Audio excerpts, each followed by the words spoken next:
Hello everyone.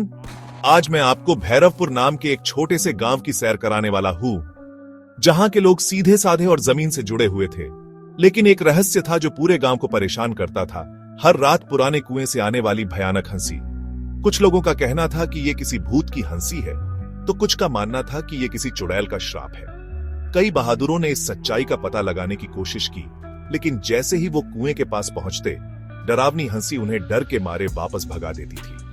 अब इस गांव में 3 शरारती दोस्त थे, मनीष, रवि और सुमित। ये तीनों कभी कुछ सीरियसली नहीं लेते थे, खासकर डरावनी चीजें तो बिल्कुल नहीं। एक दिन उन्होंने ठान लिया कि वो इस रहस्य को हमेशा के लिए सुलझा देंगे। तो आधी रात को, जब पूरा गांव गहरी नींद में सो रहा था, ये तीनों टॉर्च और लाठी लेकर कुएं की तरफ निकल पड़े।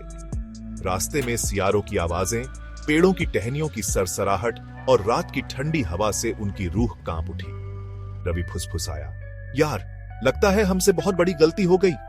मनीष ने तुरंत जवाब दिया, डरपोक कहीं के, अगर हम ये रहस्य सुलझा देंगे तो पूरे गांव के हीरो बन जाएंगे। सुमित ने बहादुर बनने की कोशिश करते हुए कहा, हाँ यार, चलो पता लगाते हैं कौन है ये भूत। जैसे ही वो कुएं के पास पहुंचे, वहां एकदम सन्नाटा छा गया।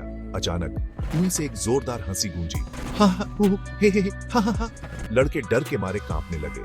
रवि ने हिम्मत जुटाकर कुएं में झांका, लेकिन उसे कुछ दिखाई नहीं दिया। अचानक एक आवाज आई, अरे तुम लोग यहाँ क्या कर रहे हो? वे हैरान रह गए। ये आवाज किसी भूत की नहीं, बल्कि इंसान की लग रही थी। मनीष ने कांपती हुई आवाज में पूछा, कौन है वहां? तभी कुएं से एक जाना पहचाना चेहरा बाहर आया। ये तो लालचंद चाचा थे, गांव के हलवाई। लड़के दंग रह गए। चाचा, आप यहाँ क्या कर रहे हैं? लालचंद चाचा ने शर्माते हुए कहा, बेटा, मेरी घरवाली बहुत सख्त है, मुझे ज्यादा मिठाई खाने नहीं देती, लेकिन मैं खुद की बनाई हुई मिठाइयों से कैसे दूर रह सकता हूँ? रवि ने हैरानी से पूछा, तो आप यहाँ क्यों हैं? लालचंद चाचा ने शर्मिंदा होकर कहा, मैं हर रात यहाँ चुपके से अपनी मिठाइयाँ खाने आता हूँ, और जब इनका स्वाद मेरी जुबान पर आता है तो मैं खुद को हंसने से नहीं रोक पाता।